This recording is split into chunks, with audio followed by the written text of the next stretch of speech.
What's going on, fellas? I've got a 2015 Jeep Cherokee here, and I'm going to use it to point out to you the location of some important fuses and relays for the operation of the air conditioning, the blower motor, as well as the HVAC cluster in general.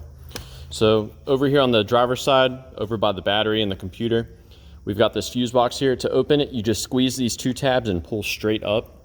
This is going to reveal a bunch of fuses and relays. Now, the first thing I'm going to point out to you is the location of the blower motor relay. It's going to be this one right there.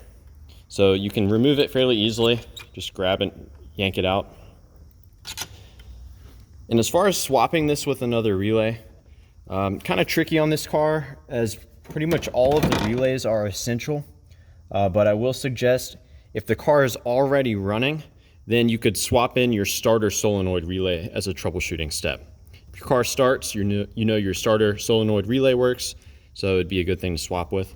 There's also a 40 amp fuse right here, and it just comes out like so. This is for the blower motor. And again, if you find that that's blown, you can swap in your 40 amp starter fuse right there, but just keep in mind, if you blow that fuse as well, you may not have any luck getting your car started. Now, as far as the air conditioning goes, there's no relay for the AC compressor, but there is a little 10 amp fuse right here, and that is going to be for the AC clutch.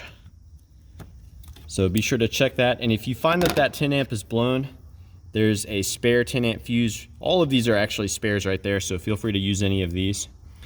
And if the HVAC cluster itself is not responsive or doesn't light up or seem to have any effect on anything, you may want to check your 15 amp fuse right here.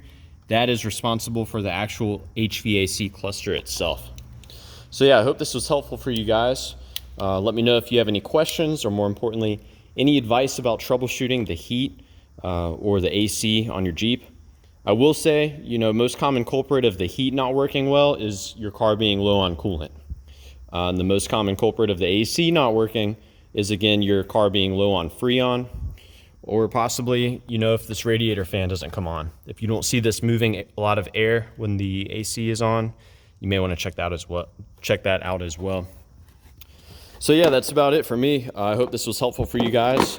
Let me know if you have any questions, or more importantly, if you have any advice about troubleshooting the heat or the AC on your Jeep Cherokee.